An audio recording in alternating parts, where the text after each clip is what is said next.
नमस्कार। आज की बात में आज मैं आपसे एक अलग तरह की बात कहना चाहता हूं। ऐसी बात कहना चाहता हूं जो कोई नहीं कहेगा, ऐसी बात जो सब जानते हैं, आपस में इसके बारे में चर्चा भी करते हैं, लेकिन पब्लिकली इस पर कोई कुछ नहीं कहता। लेकिन आज मैं ये बात आपसे करूंगा क्योंकि जरूरी है। अगर इस मुद्दे पर बात नहीं की गई तो इससे देश का, समाज का, सिस्टम का, हम सबका बहुत नुकसान होगा। मैं बात करना चाहता हूं जाति को लेकर, कास्ट को लेकर बढ़ते हुए समाज की, जाति के नाम पर अपराध की और अपराधी की अनदेखी की। पिछले 2-3 दिन से सोशल मीडिया पर लगातार देख रहा हूं, बहुत से लोगों से मैंने बात सुनी है, बहुत से लोगों ने शिकायतें मेरे पास भेजी हैं, वीडियो भेजे हैं, कमेंट देखे हैं। लोग हत्यारे की, दुर्दांत अपराधी की जाति देख रहे हैं, जाति के आधार पर उसे सपोर्ट कर रहे हैं। मुझे बड़े दुख के साथ यह कहना पड़ रहा है कि उत्तर प्रदेश में 8 पुलिस वालों की जघन्य हत्या करने वाले विकास दुबे को लेकर कुछ लोग जाति की बात कर रहे हैं। साफ लफ्जों में कहूं, क्योंकि विकास दुबे ब्राह्मण जाति का है, इसलिए सिर्फ ब्राह्मण समाज में कुछ लोग ऐसे हैं जो उसे हीरो बता रहे हैं। किसी ने उसे शेर कहा है, किसी ने उसे जांबाज कहा है। मैं हैरान हूं। कुछ लोग ही सही, थोड़े से लोग ही सही, गिने चुने लोग सही, लेकिन हमारे समाज में ऐसे लोग हैं जो अपराधी का गुनाह नहीं, उसकी जाति देख रहे हैं। यह बहुत ही शर्म की बात है। हम हमेशा कहते हैं कि अपराधी की कोई जाति नहीं होती, समाज के लोग अपराधी को सिर्फ क्रिमिनल की नजर से देखते हैं। लेकिन यह कड़वा सच है कि उत्तर प्रदेश और बिहार जैसे राज्यों में आज भी जाति के नाम पर चलता है। इसीलिए आज ब्राह्मणों के बीच उत्तर प्रदेश में, बिहार में खूंखार अपराधी विकास दुबे का महिमा मंडन करने के लिए कुछ लोग आ गए हैं। आज मैं इसी तरह की सोच रखने वालों की आत्मा को जगाना चाहता हूं, इसी तरह की बात करने वालों की आंखें खोलना चाहता हूं। विकास दुबे ने जो अपराध किया है वो घिनौना है, उसका गिना नाकाबिले बर्दाश्त है। पकड़ा जाएगा, उसे सजा भी मिलेगी। आज भी वो बाल बाल बच गया। लेकिन अगर कुछ लोग जाति के नाम पर, ब्राह्मण होने के नाम पर उसकी मदद करने की कोशिश करेंगे, उसका सपोर्ट करेंगे, तो वो भी अपराधी करार दिए जाएंगे, गुनहगार माने जाएंगे। विकास दुबे जैसे अपराधी को सपोर्ट करना, जाति के नाम पर उसका साथ देना, उसे हीरो बताना समाज के प्रति गुनाह है। इस तरह से सोचने वालों को नहीं भूलना चाहिए कि विकास दुबे ने 8 पुलिस वालों की हत्या पूरी प्लानिंग के साथ की, निर्ममता के साथ की। और वो ये गुनाह सिर्फ इसलिए कर पाया कि पुलिस वालों ने ही मुखबिरी की थी, उसे इंफॉर्मेशन दी थी। ये सारे के सारे पुलिसकर्मी भी जांच के दायरे में हैं। लेकिन मुझे पता चला कि विकास दुबे के साथ इन पुलिस वालों की जाति की भी खूब बात की जा रही है। इसीलिए आज मैं आपको सबसे पहले एक ऐसे पुलिस अफसर की बात सुनाना चाहता हूं जो खुद ब्राह्मण हैं, जिन्होंने खुद बिना जाति देखे बड़े बड़े अपराधियों का काम तमाम किया है। वो बिहार के डीजीपी हैं, बिहार के सबसे सीनियर पुलिस ऑफिसर हैं। गुप्तेश्वर पांडे कानपुर में पुलिस वालों की हत्या से आहत है, और जब से उन्होंने ये देखा है कि कुछ लोग सिर्फ जाति के कारण, सिर्फ ब्राह्मण होने के कारण विकास दुबे जैसे दुर्दांत अपराधी को सपोर्ट कर रहे हैं, तो गुप्तेश्वर पांडे खुद को रोक नहीं पाए, अपना दर्द, अपना गुस्सा, अपनी चिंता जाहिर की। गुप्तेश्वर पांडे की बात आप सुनेंगे तो आपके रोंगटे खड़े हो जाएंगे। अपराध की संस्कृति को इस तरह से सींचिएगा तो कुछ बचेगा नहीं, न समाज बचेगा, न देश बचेगा, न सूबा बचेगा। और जो समस्या बिहार की, उत्तर प्रदेश की, वही समस्या सब जगह है। हर जात का जो सबसे उदंड और सबसे जघन्य अपराध करने वाला जो घोषित अपराधी है, वो समाज का अगुवा कैसे हो जाएगा, नेता कैसे हो जाएगा? उसको हीरो बनाइएगा, उसको संरक्षण दीजिएगा, उसका सहयोग कीजिएगा, उसको शेर बोलिएगा, उसके पीछे खड़ा होकर के उसका महिमा मंडन कीजिएगा, उसको फूलमाला पहनाइएगा, और उसको हीरो बनाइएगा तो बचेगा यह समाज। हर जात का आदमी अपने जात के सबसे खूंखार क्रिमिनल को कहे कि हमारे जात का शेर है, हीरो है, हमारा भगवान है, उसका जिंदाबाद करे, उसके पीछे अपनी पूरी ताकत लगा करके उसका महिमा मंडन करे, ये समाज बचेगा। हजारों जातियां, हजारों उपजातियां हैं, हिंदू है, मुसलमान है, सिख है, ईसाई हैं, अगले पिछड़े, ठाकुर, पंडित, हजारों जातियां उपजातियां हैं, और हर जात में शरीफ लोग हैं 99%, और हर जात में अपराधी भी हैं। तो हर जात के लोग अपने जात के अपराधी को ही समाज का अगुआ, समाज का हीरो मानकर उसकी पूजा करने लगे, सत्यानाश हो जाएगा, कुछ बचेगा नहीं। अपराध किसी संस्कृति के खिलाफ युद्ध करने के लिए मैं ललकारता रहा हूं और हमेशा कहता हूं, अपराधी कोई भी हो। और हमने भी देखा था वो कि ब्राह्मणों का शेर है, लिखा था किसने फेसबुक पर। अरे शर्म करो यार, ये क्रिमिनल शेर हो जाएगा, क्रिमिनल का महिमा मंडन कीजिएगा, अपराधी कैसे हीरो हो जाएगा। ये बहुत ही दुख की बात है, बहुत ही अफसोस की बात है कि अपराधी को हीरो बना करके देखा जाता है। बहुत छोटी बुद्धि के लोग ऐसा करते होंगे, ये गलत है। अपराधी कोई भी हो, अपराधी केवल क्या ब्राह्मण का हीरो हो गया? जो डीएसपी मारा गया वो कौन था? वो शुक्ला जी थाना में जो मारे गए, जाकर के थाना में हत्या की गई थी शुक्ला जी की, वो कौन थे? एक पांडे जी की हत्या की गई थी, वो कौन थे? अपराधी जात देखता है क्या? लूट, डकैती, अपहरण, रंगदारी और हत्या करने में वो जात देखता है क्या?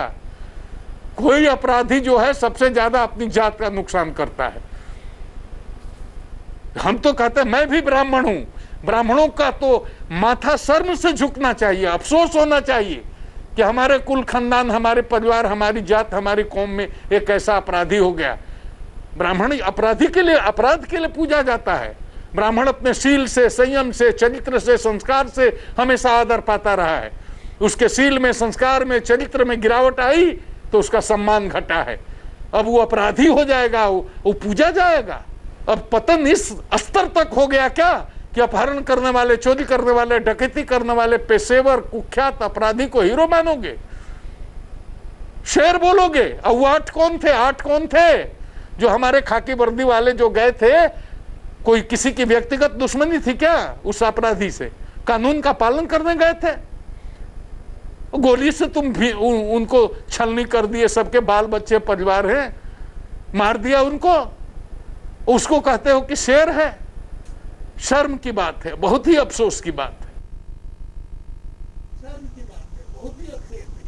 गुप्तेश्वर पांडे की बात सही है, एक एक शब्द सही है, उनकी चिंता वाजिब है, गुस्सा जायज है। ये कैसे हो सकता है कि समाज में हत्यारे की, अपराधी की जाति देखी जाए, जाति के आधार पर उसे सपोर्ट मिल जाए? क्योंकि विकास दुबे के मामले में यह हुआ, इसलिए गुप्तेश्वर पांडे परेशान हैं, और कोई भी संवेदनशील इंसान इस बात से परेशान ही होगा। असल में हर बड़ा अपराधी शुरुआत में तो छोटा मोटा क्राइम करता है, लेकिन वो बड़ा और खूंखार अपराधी तब बनता है जब उसे धीरे धीरे समाज का सपोर्ट मिलने लगता है। वो समाज से ही अपनी जाति के लोगों से ताकत लेने लगता है और फिर उन्हीं के लिए मुसीबत बन जाता है। लेकिन जब तक हकीकत लोगों के समझ में आती है तब तक देर हो चुकी होती है। इसलिए जरूरी है इस मानसिकता को, इस तरह की सोच को तुरंत रोका जाए। क्योंकि पुलिस वालों की हत्या करने वाले विकास दुबे की बात कर रहा हूं, इससे उसका एक पुराना वीडियो मैं आपको सबूत के तौर पर दिखाना चाहता हूं। ये कैसे होता है। कानपुर देहात के लोग अच्छी तरह जानते थे कि विकास दुबे अपराधी है, हत्यारा है, लेकिन जाति के नाम पर उसे कैसे सपोर्ट मिला, उसे कैसे बचाया गया, और फिर उसकी हिम्मत बढ़ी और वो धीरे धीरे वो अपराधी विकास दुबे से पंडित विकास दुबे हो गया। लोग पंडित विकास दुबे जिंदाबाद के नारे लगाने लगे। ये वीडियो देखिए। जिंदाबाद! विकास दुबे जिंदाबाद! विकास दुबे जिंदाबाद! पंडित विकास दुबे जिंदाबाद! पंडित विकास दुबे जिंदाबाद! पंडित विकास दुबे जिंदाबाद! पंडित विकास दुबे जिंदाबाद! पंडित विकास दुबे जिंदाबाद! ये तस्वीरें मैंने आपको इसलिए दिखाई, ये आवाजें इसलिए सुनाई क्योंकि इनसे बहुत कुछ समझने को बनता है। ये तस्वीरें सबूत हैं इस बात का कि एक अपराधी कैसे नेता बन जाता है, जाल फैलाता है, लोगों को अपने जाल में फंसाता है। गांव के लोग जानते हैं ये विकास अपराधी है, लेकिन डर के कारण कोई सामने नहीं आता। इसके बाद अपराधी धीरे से खादी का कुर्ता पहन लेता है, अपनी हथियारों को कुर्ते के नीचे उसने छुपाया और लोगों के बीच पहुंच गया। यह अपराधी इतना शातिर है कि भीड़ में पहले से अपने लोगों को फिट करता है। वो अपराधी के लिए नारेबाजी करते हैं और बीच बीच में उसकी जाति का जिक्र भी कर देते हैं। पहले नारा लगा विकास दुबे जिंदाबाद, फिर नारा लगने लगा पंडित विकास दुबे जिंदाबाद, यानी हत्यारा विकास दुबे पंडितों का नेता हो गया। फिर उसके पोस्टर भी पंडित विकास दुबे के नाम से छपने लगे और धीरे धीरे अपराधी से वो नेता हो गया। जाति के लोग इसलिए चुप रहते हैं या उसका साथ देते हैं कि उसकी जाति का होने के कारण क्रिमिनल उन्हें परेशान नहीं करेंगे, दूसरी जाति के अपराधियों से वो उन्हें बचाएगा। लेकिन ये गलतफहमी है, मूर्खता है। अपराधी अपराधी होता है, किसी का सगा नहीं होता। विकास दुबे को ले लीजिए, अपने बूढ़े बाप को, अपनी मां को छोड़कर भाग गया। अब वो पुलिस थाने में बैठे हैं, सवालों के जवाब दे रहे हैं। विकास दुबे का जो साथी उसके लिए पंडित विकास दुबे जिंदाबाद का नारा लगा रहा था, वो आज पुलिस की गोली से मारा गया। इसीलिए गुप्तेश्वर पांडे ने कहा कि अपराधी क्रूर होता है, उसका रिश्ते नातों में, जाति में, दोस्ती में, किसी में कुछ यकीन नहीं होता। उसके दिल में न रहम होता है, न वो किसी के लिए आंसू बहाता है। अगर अपराधी अपने साथी का गला काटकर बच सकता तो बेहिचक अपनी जान देने वाले साथी की जान भी ले लेगा। इसीलिए जाति के नाम पर, धर्म के नाम पर या फिर किसी और सवाल पर अपराधियों का सपोर्ट कभी मत करिए। इसी में जाति का भला है, समाज का भला है, देश का भला है। साइकी है, पागल है, मौत काल उसके माथे पर मंडरा रहा है। मैं बता रहा हूं, ऐसे अपराधी के पास दिल होता ही नहीं, इमोशन होता ही नहीं, केवल निगेटिविटी होती है। मुझे तो ताज्जुब होता है कि कैसे ऐसे अपराधी को किसी जात का कोई आदमी हीरो मान सकता है, कोई शेर मान सकता है। इसीलिए मैं कह रहा हूं कि घिन आती है, शर्म आती है। मैं 2 रात से सोया नहीं हूं, 3 रात से, घटना के बाद 3 रात में सोया नहीं। और यकीन मानिए, आज सुबह पत्रकारों ने हमसे पूछना किया, अभी तक हमारे साथ 10 आदमी बैठे हुए हैं, 1 कप चाय सुबह पी है, मैंने अभी तक खाना नहीं खाया। इस घटना के बाद मैं इतना दुखी हूं, बहुत ही जघन्य है ये। जानवर है, उसकी चेतना समाप्त हो गई है। वो आदमी की शकल में जानवर है, इंसान है ही नहीं, भेड़िया है वो समाज के लिए खतरा है। और जो उसको संरक्षण देंगे, सहयोग कर देंगे, वो पूरे समाज का विनाश करेगा। जात का गौरव रखते हो तो जात के लोगों सुन लो, ऐसे लोगों को जब संरक्षण दोगे, समर्थन दोगे और हीरो बनाओगे, शेर बनाओगे, तो थोड़ी बहुत जो इज्जत बची है ना, वो भी ध्वस्त हो जाएगी। पूरा सामूहिक पतन हो जाएगा समूची जाति का। अपराधियों को एक झटके में छोड़िए। कहिए ब्राह्मण तो हो ही नहीं सकता जो इतनी निशंस हत्या कर सकता है, जो चोरी करेगा, लूट करेगा, हत्या करेगा, अपहरण करेगा, बलात्कार करेगा, जो 8 निर्दोष ऐसे सिपाहियों को ऐसे काट रहा है, जैसे मार रहा है, जैसे शत्रु को मार रहे हैं। उसकी क्या शत्रुता थी? वो ब्राह्मण हो सकता है?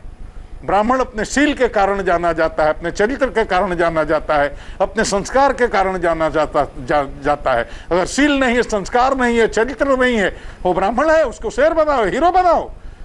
चुल्लू भर पानी में डूब मरने की बात है। पूरे समाज को ऐलान करना चाहिए कि अपराधी है, उसको अपराधी की तरह ट्रीट किया जाए, तब इज्जत बढ़ेगी पूरी कौम की। अगर आप जात के भी बात करते हो और जात की इज्जत चाहते हो, तो पूरे जात समाज के लोग खड़ा होकर के बोले एक साथ कि अपराधी को समर्थन देना हमारा काम नहीं है, ये हमारा संस्कार नहीं है, तब ये समाज बचेगा। हर जात के लोग अपने अपराधियों के बारे में ये घोषणा पत्र जारी करें कि हम अपने जात का भी अपराधी है, उसको हम सहयोग नहीं करेंगे, समर्थन नहीं करेंगे, तभी ये अपराध की संस्कृति समाप्त होगी। ये मेरा बोलना है। विकास दुबे हत्यारा है, ये सब जानते थे, लेकिन कोई गवाह सामने नहीं आया। उसको पकड़ने का काम पुलिस का था, लेकिन विकास दुबे ने पुलिस वालों को अपना मुखबिर बना लिया, इन्फॉर्मर बना लिया। उसे सजा कोर्ट देती, लेकिन वो तो अपनी कोर्ट लगाता था, लोगों के झगड़ों पर फैसले सुनाता था। उस एरिया के जो नेता हैं, लीडर हैं, वो उसको कंट्रोल कर सकते थे, लेकिन वो खुद गांव का प्रधान बन गया, हैंडपंप लगवा दिए, सड़कें बनवा दी, नेता बन गया, उसके नाम से पत्थर लग गए। सब जानते थे कि वो क्रिमिनल है, बाहुबली है, उसका मकान किले की तरह है, सब जानते थे वहां पर हथियार हैं। लेकिन विकास दुबे को भी मौत का डर इतना था, उसने अपने हाथ में हॉस्पिटल जाकर ऑपरेशन करवा के रक्षक दुर्गा कवच फिट करवा लिया था और सोचने लगा कि उसे कोई नहीं मार सकता। इलाके के लोग ये मानकर बैठे रहे ऐसे ही चलता है, यही रीत है, लेकिन ये बदलने की जरूरत है। इसी सोच का फायदा विकास दुबे ने उठाया, उसके जैसे दूसरे अपराधी उठाते हैं। गुप्तेश्वर पांडे ने आज कहा कि एक बार अपराधियों को सपोर्ट मिले, समाज से थोड़ी सी ताकत मिले, तो फिर हर वर्ग में अपनी जड़ें फैलाता है। पुलिस में विकास दुबे के खबरी इसका सबूत है। कुछ नेताओं का, पुलिस पदाधिकारियों का, अपराधियों का ये अनहोली नेक्सस, अपवित्र गठबंधन जिसकी बात होती है, आपने सुना नहीं है क्या? तो पुलिस कौन है? पुलिस में जो सिपाही और दरोगा है या कोई ऑफिसर हो, कहां आसमान से उतरा हुआ है क्या? या कोई राजनेता हो, सामाजिक कार्यकर्ता हो, पत्रकार हो, साहित्यकार हो, सब इसी समाज के अंग है ना। या व्यक्ति के मूल्यों के प्रति व्यक्ति की प्रतिबद्धता समाप्त हो जाएगी, उसके नैतिक चरित्र में गिरावट आ जाएगी, उसकी चेतना में गिरावट आ जाएगी, तो व्यक्ति समाज बनता है, समाज की सामूहिक चेतना में गिरावट आ जाएगी। तो पुलिस में खराब लोग नहीं हैं क्या? हर पेशे में लोग हैं, 2, 4, 5%। तो वो है हर जगह। यही तो है अपराध की संस्कृति कि अपराधी जब धीरे धीरे धीरे धीरे धीरे एक स्टेज प्राप्त कर लेता है, एक प्रसिद्धि प्राप्त कर लेता है, आर्थिक समृद्धि प्राप्त कर लेता है, तो उसी तरह से उसके कनेक्शंस भी डेवलप होते जाते हैं। धीरे धीरे धीरे धीरे धीरे धीरे धीरे धीरे उसके प्रभाव का विस्तार होता जाता है और उसके चंगुल में तरह तरह के लोग आते जाते हैं। आप कह रहे हैं कुछ पुलिस वाले भी मिले हुए थे, अब आप इस पर शोध कर लीजिए कि उस इलाके के जो लोकल पत्रकार हैं उसमें कितने उसके शुभचिंतक थे, मिले हुए होंगे कि नहीं होंगे, आप खुद पता कर लीजिए, आपको पता चल जाएगा। सब जगह वो अपने प्रभाव का विस्तार कर लेता है। लोकल सामाजिक कार्यकर्ताओं में कर लेगा, लोकल राजनीतिक कार्यकर्ताओं में कर लेगा, लोकल के पुलिस अफसरों में कर लेगा, लोकल के पत्रकारों में कर लेगा, लोकल के साहूकारों में कर लेगा, वहाँ के भिन्न व्यवसाय करना, हर जगह उसके प्रभाव का धीरे धीरे विस्तार होता है। कुछ लोग अपने लाभ से, कुछ लोग लालच से, कुछ लोग उन्माद में जातीय भावना की तरह सेंटिमेंटल होकर उसके साथ हो जाते हैं, कुछ डर से सरेंडर कर देते हैं। ये बहुत ही जटिल प्रक्रिया है। इसी तरह से प्रभाव अपराधी का बढ़ता है, लेकिन सारे ऐसे अपराधियों का अंत होता है एक दिन। ये पक्का जान जाइए, 34 साल की नौकरी में एक से एक मैंने अपराधियों को देखा जिनके नाम की तूती बोलती थी, आज जेल में पड़े पड़े सड़ रहे हैं। उनके नाम को लेने वाला कोई नहीं है। ये बिहार की बात कर रहा हूं। तो ये पक्का जानिए कैसे लोगों का अंत होता है, पाप का घड़ा फूकता है। और बिहार यूपी पुलिस बहुत प्रोफेशनल है। मुझे पूरा विश्वास है कि ये 8 हमारे खाकी वर्दी वालों का जो खून गिरा है, जो शहीद हुए हैं, यूपी पुलिस इसको पचा नहीं पाएगी। पक्का पक्का पक्का एक एक आदमी को ढूंढ करके निकाल लेगी। इसमें ये अपराधी भी निश्चित रूप से आज नहीं तो कल उत्तर प्रदेश पुलिस की नेट में आएगा ही। गुप्तेश्वर पांडे की बात वाकई में दिल को छूने वाली है, समाज की आंखें खोलने वाली है। खासतौर पर उन लोगों को तो गुप्तेश्वर पांडे की बात बार बार सुननी चाहिए जो सिर्फ ब्राह्मण होने की वजह से पुलिस वालों के हत्यारे विकास दुबे को शेर बता रहे हैं, हीरो बता रहे हैं। गुप्तेश्वर पांडे पुलिस अफसर की तरह नहीं बोले, बिहार पुलिस के चीफ की तरह नहीं बोले। उन्होंने समाज के एक संवेदनशील इंसान की तरह अपनी वेदना समाज के साथ शेयर की, समाज को आईना दिखाने की कोशिश की, लोगों की आत्मा को जगाने की कोशिश की। और इसके लिए मैं उनकी तारीफ करूंगा, क्योंकि आमतौर पर पुलिस अफसर अपराधियों के बारे में, अपराधियों की जाति के बारे में इस तरह से खुलकर बोलने से बचते हैं। लेकिन गुप्तेश्वर पांडे ने जो कहा वो सही कहा। इस पर विचार करने की, अमल करने की जरूरत है। उनकी बात सही है कि अपराधी की कोई जाति नहीं होती, कोई धर्म नहीं होता। अपराधी पहले शॉर्टकट से पैसा कमाने के लिए, बिना मेहनत के ऐशो आराम की जिंदगी के लिए अपराध करता है और फिर अपने गुनाहों को छुपाने के लिए गुनाह करता है और फिर बचने के लिए जाति का सहारा लेता है। लेकिन वो किसी का सगा नहीं होता। विकास दुबे को देख लीजिए, उसने किसको मारा? संतोष शुक्ला कौन थे? ब्राह्मण थे। विकास दुबे ने जिन पुलिस वालों को निर्ममता से मारा उसमें डीएसपी देवेंद्र मिश्रा कौन थे? ब्राह्मण थे। विकास दुबे के चक्कर में एनकाउंटर में आज उसका जो साथी मारा गया अमर दुबे, वो भी ब्राह्मण। चौबेपुर थाने के जो पुलिस वाले विकास दुबे के लिए मुखबिरी करते थे, जो अब जेल में है, एसएचओ विनय तिवारी और दरोगा कृष्णपाल मिश्रा, ये भी ब्राह्मण। और तो और विकास दुबे ने अपने भाई पर जानलेवा हमला करवाया। मैं ये कह रहा हूं कि अपराधी अपराधी होता है, वो अपने फायदे के लिए, अपने बचाव के लिए शील्ड की तरह अपनी जाति का इस्तेमाल तो करता है, लेकिन कम से कम उसके जाति के लोगों को उसका साथ नहीं देना चाहिए, क्योंकि जब मौका आता है तो उसे क्रिमिनल सपोर्ट के लिए अपनी जाति के लोगों की जान लेने से भी गुरेज नहीं होता। सबसे ज्यादा चिंता की बात तो यह है कि समाज में जाति का जहर तो पहले से था, लेकिन सिस्टम में जाति का जहर इस कदर घुस गया, ये विकास दुबे के मुखबिरों के नाम पते देखकर पता चला। आज हमारी संवाददाता रुचि कुमार ने उत्तर प्रदेश के एडीजी से सवाल पूछा। एडीजी ने कहा कि यह बात परेशान करने वाली है, इसीलिए तो चौबेपुर थाने के पूरे स्टाफ को बदलना पड़ा। ये कहना 100% गलत होगा कि पुलिस वाले उनके अंडर में काम करते थे, और जिस तरह के तथ्य उभर के आए हैं उसी कारण से आपने देखा होगा कि पूरा का पूरा थाने को वहाँ से शिफ्ट किया गया है, चेंज किया गया है, और जो कमियां हैं वो विभाग उसको कमी को पूरी करेगा और आगे सुनिश्चित किया जाएगा कि इस तरह की चीज़ें ना हों, और सभी जगह इस तरह से चीज़ें नॉर्मल चल रही हैं, लेकिन इस तरह के एबरेशंस कैसे हो गए, ये एक सोचने की बिंदु है, और करेक्टिव मेजर्स जो है हम डेफिनेटली लेंगे। हमारे जो सिस्टम में कमी है, जो सिस्टमिक चेंजेस हैं और सिस्टमिक लैप्सेस हैं, उसको भी हम दूर करेंगे। जिस विकास दुबे को कुछ लोग सोशल मीडिया पर शेर बता रहे हैं, हीरो बता रहे हैं, वो अपनी जान बचाने के लिए किस कदर मारा मारा फिर रहा है, किस कदर छुप रहा है, ये भी मैं आपको दिखाता हूं। विकास दुबे 8 पुलिस वालों की हत्या करके भागा है। उसके बाद उसने मोबाइल फोन का इस्तेमाल नहीं किया जिससे उसकी लोकेशन ट्रेस ना हो, गाड़ियों का इस्तेमाल नहीं किया क्योंकि पहचाना जा सकता है। वो मोटरसाइकिल से भागा, लेकिन उसकी हर तरकीब नाकाम साबित हो रही है। आखिरकार पता लग गया कि वो फरीदाबाद के आसपास था।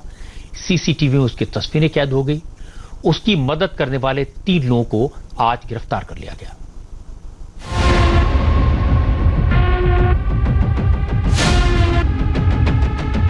फरीदाबाद में विकास दुबे पुलिस के हाथ आते आते बच गया, लेकिन यह पता लग गया है कि विकास नेपाल नहीं भागा है, फरीदाबाद के आसपास ही छुपा है।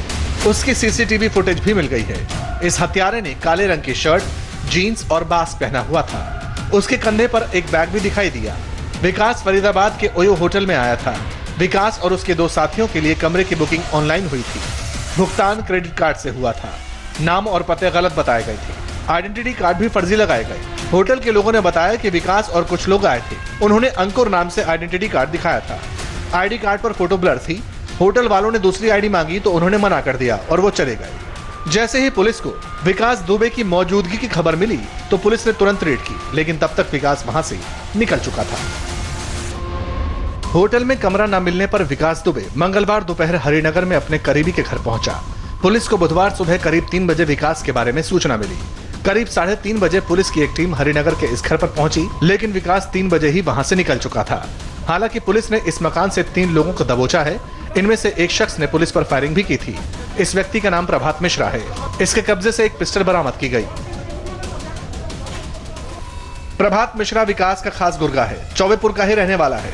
पुलिस को प्रभात मिश्रा के पास से 4 पिस्टल और 44 जिंदा कारतूस मिले। पुलिस ने विकास के 2 करीबी श्रवण कुमार और अंकुर को भी अरेस्ट किया। इन दोनों ने ही विकास को अपने घर में छिपाया था, लेकिन विकास दुबे बच निकला। इसके बाद विकास की एक और तस्वीर सामने आई। इसमें यह अपराधी ऑटो में बैठकर जाता हुआ दिखाई दिया।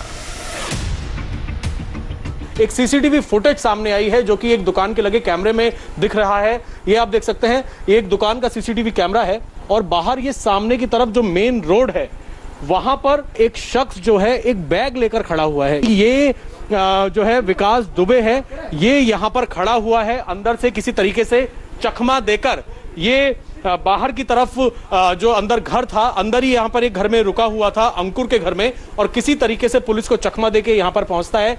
बैग लेकर ये यहाँ पर खड़ा हुआ है, एक ऑटो यहाँ पर रुका है, टेम्पू, और उसमें ये बैठकर यहाँ से निकल जाता है।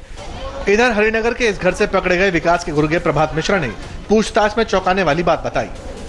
उसके कब्जे से बरामद 4 में से 2 पिस्टल कानपुर हत्याकांड में मारे गए पुलिस वालों के हैं। बिकरू में एनकाउंटर के दौरान विकास दुबे और उसके गुर्गों ने घायल पुलिस वालों से ये पिस्टल छीन लिए थे। यूपी एसटीएफ प्रभात मिश्रा, श्रवण कुमार और अंकुर से पूछताछ कर रही है। वो जगह जगह पे स्थान बदल रहे हैं दिन प्रतिदिन, तो जो सूचनाएं मिल रही है उसके बेसिस पे हम लोग उसको चेस कर रहे हैं। कल तक 9 लोग गिरफ्तार हुए थे, 2 लोग और आज बढ़ गए और 3 फरीदाबाद पुलिस ने गिरफ्तार किए। तो कार्रवाई व्यापक चल रही है, लेकिन हमारा मुख्य टारगेट जो है विकास दुबे है और हम लोग उसको ढूंढने के लिए लगे हैं। ये जानकारी भी सामने आई कि विकास दुबे ने हत्याकांड वाली रात करीब 1 बजे लखनऊ में अपनी पत्नी को फोन किया था, जिसके बाद रात करीब 2 बजे विकास की पत्नी लखनऊ से भाग गई। विकास दुबे ने आखिरी फोन कॉल कानपुर के कारोबारी जय वाजपेयी को किया था। विकास दुबे आज कुछ मिनटों के अंतर से बच निकला, भाग गया, लेकिन कब तक बचेगा, कब तक भागेगा? विकास दुबे के जो करीबी साथी हैं वो एक एक करके मारे जा रहे हैं। विकास का सबसे भरोसेमंद अमर दुबे आज पुलिस की गोलियों का शिकार हुआ। अमर दुबे विकास का बॉडीगार्ड था। वो फरीदाबाद तक विकास के साथ आया था, लेकिन ज्यादा लोगों को साथ रखने में रुकने की दिक्कत थी, छुपने में परेशानी थी, पकड़े जाने का डर था। इसलिए विकास दुबे ने अमर दुबे को वापस भेज दिया। अमर दुबे हमीरपुर में जाकर छुपा, लेकिन पुलिस पहुंच गई। उसने भागने की कोशिश की, पुलिस पर फायरिंग की, लेकिन हुआ वही जो हत्यारों का होता है, अमर दुबे मारा गया।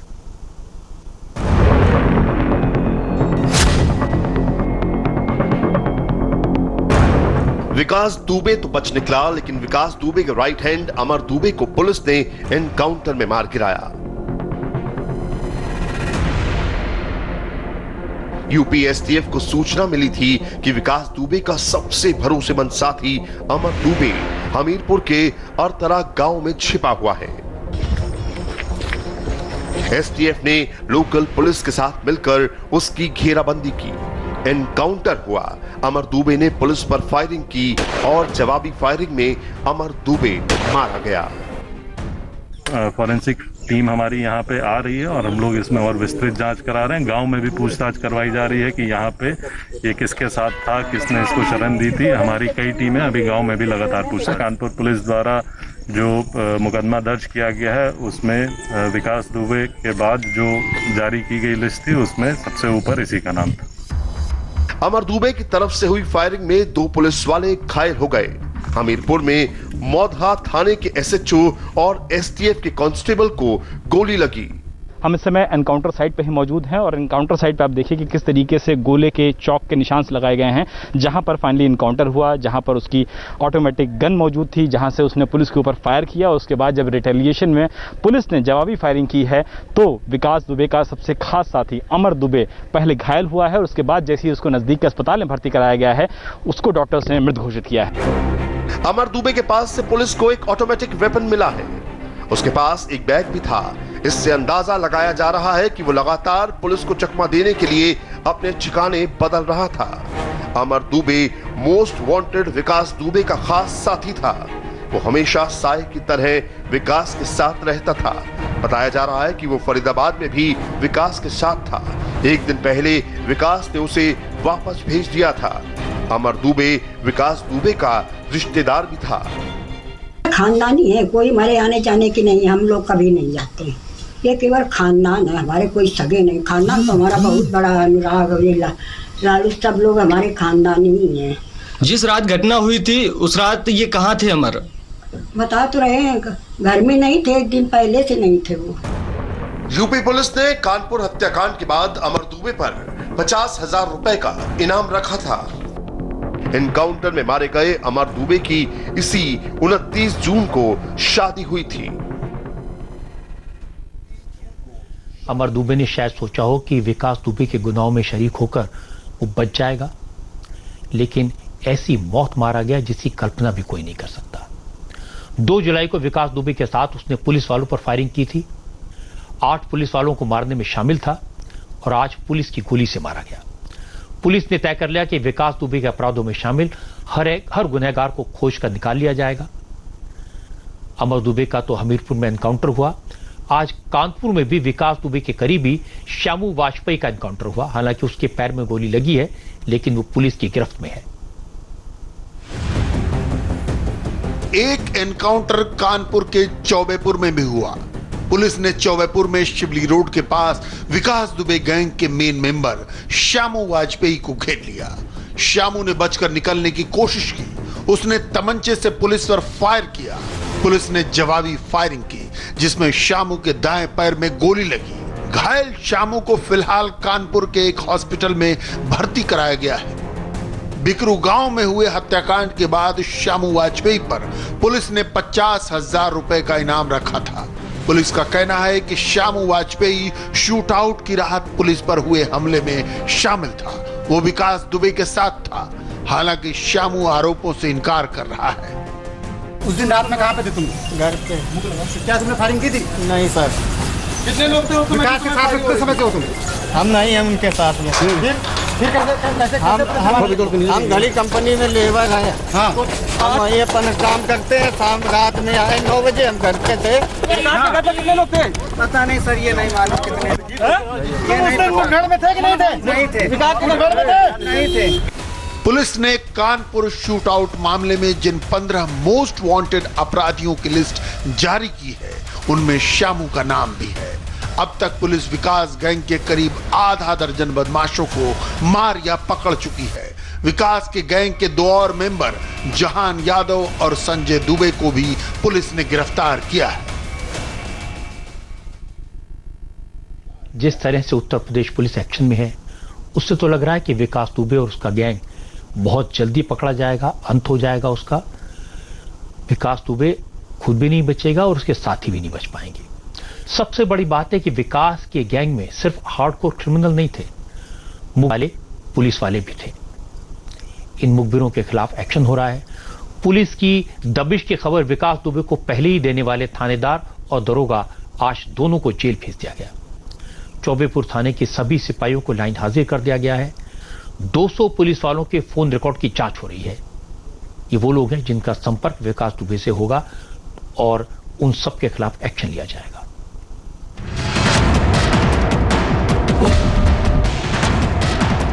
एक तरफ पुलिस की टीम विकास दुबे और उसके गुर्गों के पीछे लगी है, तो दूसरी तरफ पुलिस ने डिपार्टमेंट के अंदर बैठे भेदियों पर भी शिकंजा कस दिया है, जो विकास दुबे के इशारे पर काम कर रहे थे। चौबेपुर थाने के थाना प्रभारी विनय तिवारी और दारोगा कृष्ण कुमार शर्मा को आज पुलिस ने अरेस्ट कर लिया। दोनों की गिरफ्तारी मुखबिरी के पुख्ता सबूत मिलने के बाद हुई है। विनय तिवारी ने विकास दुबे को पहले ही पुलिस टीम के आने की खबर दे दी थी। पूर्व एसओ विनय तिवारी एवं बीट प्रभारी के शर्मा को आज गिरफ्तार कर लिया गया है। उनको न्यायिक हिरासत में भेजा जा रहा है। तमाम एविडेंस कलेक्शंस के बाद ये तथ्य सामने आया है। ये जो पुलिस रेड के बारे में पहले से सूचित करने के बाद विकास दुबे के द्वारा अपने को सतर्क करते हुए चारों तरफ से एम्बुश लगा के पुलिस वालों को मारा गया है। शहीद डीएसपी देवेंद्र मिश्रा ने कानपुर के एसएसपी को लिखी चिट्ठी में विनय तिवारी पर गंभीर आरोप लगाए थे। शहीद डीएसपी ने लिखा था, उनके कहने के बावजूद विनय तिवारी ने गैंगस्टर विकास दुबे पर कार्रवाई नहीं की। विनय तिवारी अपराधी विकास के प्रति सहानुभूति रखता है, जो ड्यूटी के मुताबिक नहीं है। डीएसपी ने लिखा था, अगर इस मामले में कार्रवाई नहीं हुई तो कई बड़ी घटना हो सकती है। देवेंद्र मिश्रा का शक सही निकला। अब विनय तिवारी सलाखों के पीछे है, लेकिन दुख की बात यह है कि विनय तिवारी की गद्दारी की वजह से डीएसपी देवेंद्र मिश्रा शहीद हो चुके हैं। हमारे विभाग के अंदर भी जो इस तरह के डार्क शीट्स हैं, उनके भी आइडेंटिफिकेशन चल रही है। पूरे थाने बदले गए हैं। मामले की गंभीरता का अंदाजा शासन और पूरे पुलिस महकमे को है, और इसको हम लोगों ने एक चैलेंज के रूप में लिया है कि इसमें जितने भी लोग हैं उसको हम कानून के दायरे में लाकर सजा दिलवाएंगे। निलंबित दारोगा कृष्ण कुमार शर्मा से पूछताछ में पता चला था कि विकास दुबे ने हत्याकांड से एक दिन पहले शाम को फोन करके धमकी दी थी। और इंटरेस्टिंग बात यह है कि कृष्ण कुमार विकास दुबे के घर रेड डालने पहुंची टीम के साथ नहीं गया था। विनय तिवारी रेड करने वाली टीम के साथ था, लेकिन पीछे की तरफ रहा क्योंकि इसे मालूम था कि क्या होने वाला है। अब इन दोनों को उनके गुनाह की सजा मिलेगी। विकास दुबे पहले इसलिए बचता रहा कि पुलिस वाले उसके इन्फॉर्मर थे, उसको एडवांस इंफॉर्मेशन दे देते थे। अब वो भाग रहा है, जगह बदल रहा है, मोबाइल फोन का इस्तेमाल नहीं कर रहा। साफ है हर तरह के दांव पेच जानता है, बचना जानता है और उसे इस बात का डर भी है कि यूपी पुलिस से सामना हुआ तो एनकाउंटर में मारा जाएगा। ऐसे अपराधी कोशिश करते हैं कि किसी कोर्ट के सामने सरेंडर कर दें। मेरी जानकारी है कि पुलिस विकास दुबे के बहुत करीब पहुंच चुकी है और वो बहुत जल्द पकड़ा जाएगा। तिरुवनंतपुरम के इंटरनेशनल एयरपोर्ट पर 15 करोड़ रुपए का 30 किलो से ज्यादा सोना पकड़ा गया और इसके लपेटे में आ गए केरल के चीफ मिनिस्टर पिनराई विजयन। विजयन पर गोल्ड स्मगलिंग रैकेट को प्रोटेक्ट करने का इल्जाम लगा। विजयन को सफाई देते नहीं बन रही क्योंकि जो लोग गोल्ड स्मगलिंग में पकड़े गए उनका सीधा कनेक्शन चीफ मिनिस्टर के ऑफिस से जोड़ रहा है। इस मामले में मुख्य आरोपी एक महिला को बनाया गया है। यह महिला केरल सरकार के आईटी डिपार्टमेंट में सेल्स मैनेजर का काम करती है और जिस आईएएस अफसर ने उसे नौकरी दी, उसकी सिफारिश की, वो केरल के चीफ मिनिस्टर का प्रिंसिपल सेक्रेटरी है। हालांकि विरोधी दलों के तेवर देखकर, आरोपों के सबूत देखकर पिनराई विजयन ने अपने प्रिंसिपल सेक्रेटरी को हटा दिया है और इस पूरे मामले में निष्पक्ष जांच का भरोसा दिया।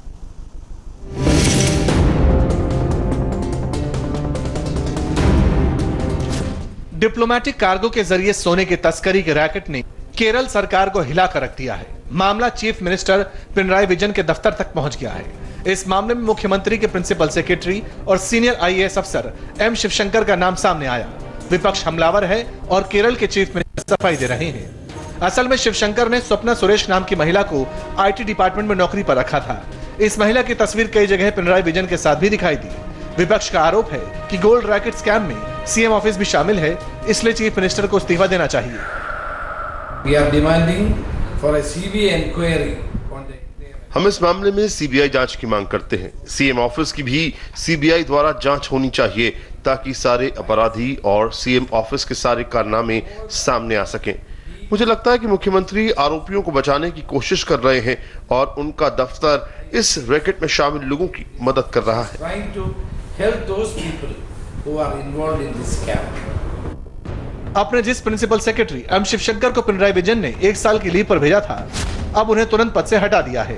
चूंकि पिनराई विजयन के प्रिंसिपल सेक्रेटरी एम शिवशंकर खुद आईटी सेक्रेटरी और Kerala state information technology limited यानी KSITL के चेयरमैन भी हैं, इसलिए विपक्ष केरल के आईटी डिपार्टमेंट में काम करने वाली स्वप्ना सुरेश के नाम के साथ सीधा प्रिंसिपल सेक्रेटरी का नाम ले रहा है। हालांकि इन आरोपों पर आज पिनराई विजयन ने सफाई दी, कहा कि वो किसी भी जांच के लिए तैयार हैं। जिस महिला का जिक्र हो रहा है वो उसे जानते तक नहीं। पिनराई विजयन ने कहा कि आरोपी महिला के अपॉइंटमेंट के बारे में उन्हें कोई जानकारी नहीं। सरकार इस मामले में एक विवादित महिला का भी नाम लिया जा रहा है। इस महिला का सीएम कार्यालय से कोई लेना देना नहीं है। आईटी विभाग से भी इस महिला का सीधा संबंध नहीं है। उसकी नियुक्ति प्लेसमेंट एजेंसी के जरिए कॉन्ट्रैक्ट बेसिस पर हुई। सरकार का इससे कोई लेना देना नहीं है। पूरे मामले को लेकर आज सीबीआई की एक टीम कस्टम ऑफिस भी पहुंची।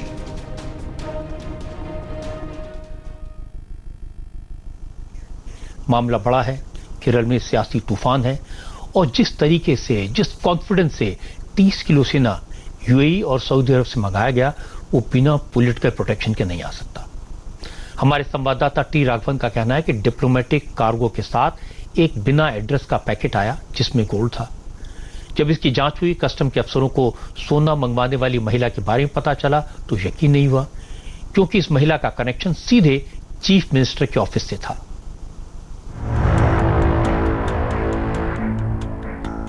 असल में 5 जुलाई को तिरुवनंतपुरम एयरपोर्ट पर 15 करोड़ का 30 किलो सोना पकड़ा गया था। ये एक डिप्लोमेटिक कार्गो का पार्सल था जिसे यूएई के कॉन्सुलेट में भेजा जाना था। इस मामले में सरित कुमार नाम के शख्स को पहले पकड़ा गया। जब आगे की तफ्तीश हुई तो उसने स्वप्ना सुरेश का नाम लिया।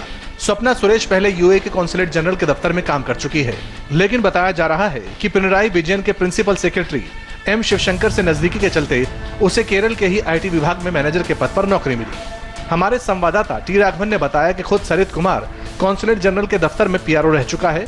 उसी ने इस गोल्ड स्मगलिंग रैकेट में स्वप्ना सुरेश का नाम लिया। राघवन ने बताया कि सोना door lock, pipe, car tyre pump और स्पीकर में छिपाकर लाया गया था। इन पार्सल्स में एक पैकेट ऐसा भी था जिसमें कोई एड्रेस लिखा नहीं था। उसी पार्सल को पहले खोला गया, उसमें से नल और डोर लॉक्स मिले। शक और गहरा गया क्योंकि भारत में ये सामान आसानी से मिल जाते हैं, तो इसे यूएई से लाने की जरूरत क्यों पड़ी। जब इन सामानों की बारीकी से जांच की गई तो इसमें सिलेंडर के आकार वाला सोना निकला। डिप्लोमैट्स को मिलने वाली छूट की आड़ में ये तस्करी की गई थी। सरित कुमार नाम का एक व्यक्ति इस पार्सल को क्लेम करने के लिए तिरुवनंतपुरम एयरपोर्ट पहुंचा, उसे गिरफ्तार कर लिया गया और उसके बाद सारी कहानी सामने आ गई। आज विदेश मंत्रालय ने भी इस मामले पर बात की। विदेश राज्य मंत्री ने कहा कि सेंट्रल एजेंसियां पूरे मामले की जांच कर रही हैं, किसी को नहीं बख्शा जाएगा, लेकिन कहीं ना कहीं राज्य सरकार के स्तर पर आरोपियों को बचाने की कोशिश हो रही है। She gets appointed to the आरोपी महिला को केरल सरकार के आईटी विभाग ने नियुक्त किया था, लेकिन कहा जा रहा है कि वो कॉन्ट्रैक्ट पर थी। हालांकि जिस तरह का रोल वो तिरुवनंतपुरम में सरकारी फंक्शंस में निभाती रही हैं, उससे पता चलता है कि महिला का रसूख क्या था। महिला के राज्य के सीनियर अधिकारियों और सत्ताधारी पार्टी के साथ काफी क्लोज कांटेक्ट थे और ये केरल विधानसभा के स्पीकर द्वारा साफ किया जा चुका है। ऐसे में लोगों को बचाने की कोशिश की जा रही है। मुख्यमंत्री को स्पष्टीकरण देना चाहिए। So the chief minister should clarify. Custom विभाग को शक है कि इस रैकेट के पीछे एक सिंडिकेट काम कर रहा है। ऐसी खबरें भी हैं कि इस बैगेज से पहले कम से कम 10 बार इसी तरह डिप्लोमेटिक पार्सल के नाम पर गोल्ड की स्मगलिंग की गई। कस्टम विभाग ने फरार स्वप्ना सुरेश की तलाश तेज कर दी है। रात भर स्वप्ना के फ्लैट पर रेड की गई। बिल्डिंग की सीसीटीवी फुटेज की भी छानबीन की जा रही है। इसके अलावा पुलिस ने संदीप नायर नाम के संदिग्ध आरोपी को लेकर भी शिकंजा कस दिया है। इस बीच यूएई एम्बेसी की तरफ से कहा गया है कि वो हर तरह से इस मामले की जांच में सहयोग करने को तैयार है। एम्बेसी की तरफ से कहा गया कि अपराधियों ने सिर्फ जुर्म नहीं किया, बल्कि भारत में यूएई के मिशन का नाम बदनाम करने की भी कोशिश की है। आमतौर पर वामपंथी दलों के नेताओं को जाना जाता है ईमानदारी के जीवन के लिए, सादगी के लिए, लेकिन पिनराई विजयन पर करप्शन के इल्जाम लगे, गोल्ड स्मगलिंग को संरक्षण देने के जो इल्जाम लगे, वो हैरान करने वाले हैं। कम से कम इससे पहले वामपंथी दल के किसी चीफ मिनिस्टर पर इस तरह के इल्जाम नहीं लगे थे। ज्योति बासु 23 साल तक पश्चिम बंगाल के मुख्यमंत्री रहे, लेकिन कभी कोई दाग नहीं लगा। आज ज्योति बासु का जन्मदिन है और आज के दिन कम्युनिस्ट पार्टी के एक बड़े नेता के खिलाफ करप्शन के इल्जाम लगे, ये कम्युनिस्टों के लिए सोचने की बात है। केरल में पिनराई विजयन पर सबसे तीखे हमले कांग्रेस के नेता कर रहे हैं, लेकिन कांग्रेस का इतिहास भी कोई अच्छा नहीं है। करप्शन के आरोप उन पर लगते रहे हैं। सरकार ने आज राहुल गांधी और सोनिया गांधी से जुड़े उन 3 ट्रस्टों की जांच शुरू कर दी, जिनमें बड़े पैमाने पर मनी लॉन्ड्रिंग के सबूत मिले हैं। आज पता चला कि सरकार Rajiv Gandhi foundation, Rajiv Gandhi charitable trust और इंदिरा गांधी मेमोरियल ट्रस्ट की जांच करा रही है। जांच के लिए एक इंटर मिनिस्ट्रियल कमेटी बनाई गई है। ये कमेटी इन तीनों ट्रस्टों में मनी लॉन्ड्रिंग, एफसीआरए और आईटी एक्ट के वायलेशन की शिकायतों की जांच करेगी। क्योंकि इन ट्रस्टों से राहुल गांधी जुड़े हैं, इसलिए सरकार के फैसले पर राहुल ने तुरंत रिएक्ट किया। राहुल ने कहा वो न तो डरते हैं और न ही उन्हें खरीदा जा सकता है।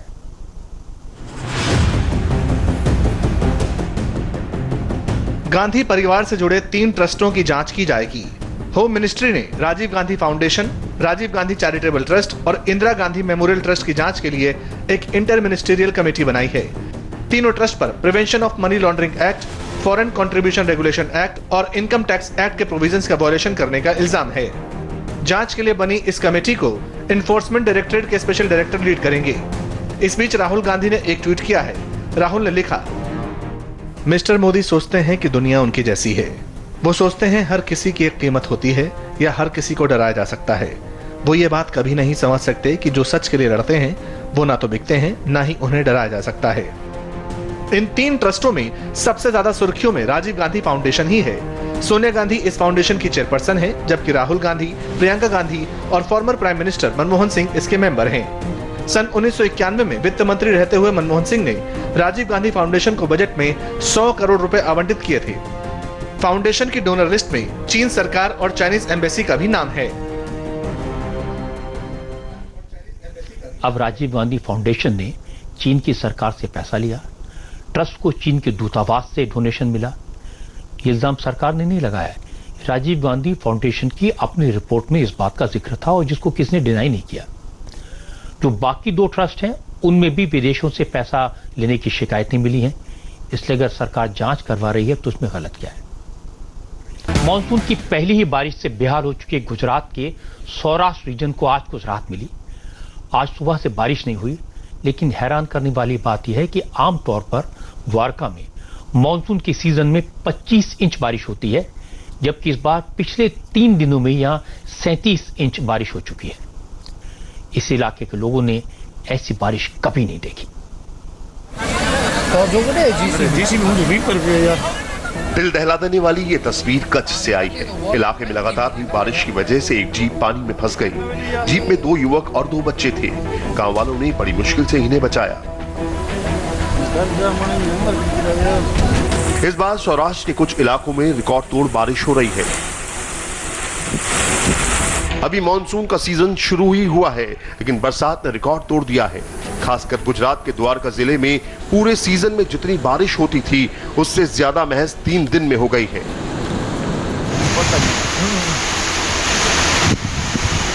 हालात ये हो गए हैं कि जो डैम कभी फुल नहीं होते थे वो ओवरफ्लो हो गए हैं। पानी ओवरफ्लो होकर डैम की दीवार से बाहर बह रहा है। ये तब है जब अभी मॉनसून की शुरुआत ही है। द्वारका में मॉनसून सीजन के दौरान एवरेज 25 इंच बारिश होती है, जबकि इस साल पिछले 3 दिन में ही द्वारका में एवरेज 37 इंच बारिश हुई है। यानी जितनी बरसात पूरे सीजन में होनी चाहिए थी उससे भी 50% ज्यादा बारिश हो गई है। अगर द्वारका की अलग अलग तहसीलों की बात करें तो खंभालिया में 41 इंच, कल्याणपुर में 27 इंच, द्वारका में 21.5 इंच और भानगढ़ में 19.5 इंच बरसात हुई है। फिलहाल कल शाम से बरसात धीमी हुई है। आज तो बारिश रुकी हुई है। लोग यही दुआ मांग रहे हैं कि अभी फिलहाल कुछ हफ्तों तक तो बारिश ना ही हो, क्योंकि पिछले 3 दिन की बरसात ने इस पूरे इलाके में जनजीवन को अस्त व्यस्त कर दिया है। मौसम विभाग ने कल भी भारी बारिश की भविष्यवाणी की है। ऐसे में लोगों के मन में अभी खौफ बना हुआ है। गुजरात आमतौर पर बारिश से, बाढ़ से लड़ने के लिए तैयार रहता है, लेकिन इस बार इतनी बारिश हो रही है कि गुजरात के प्रशासन को भी समझ नहीं आ रहा है इसे हैंडल कैसे करें।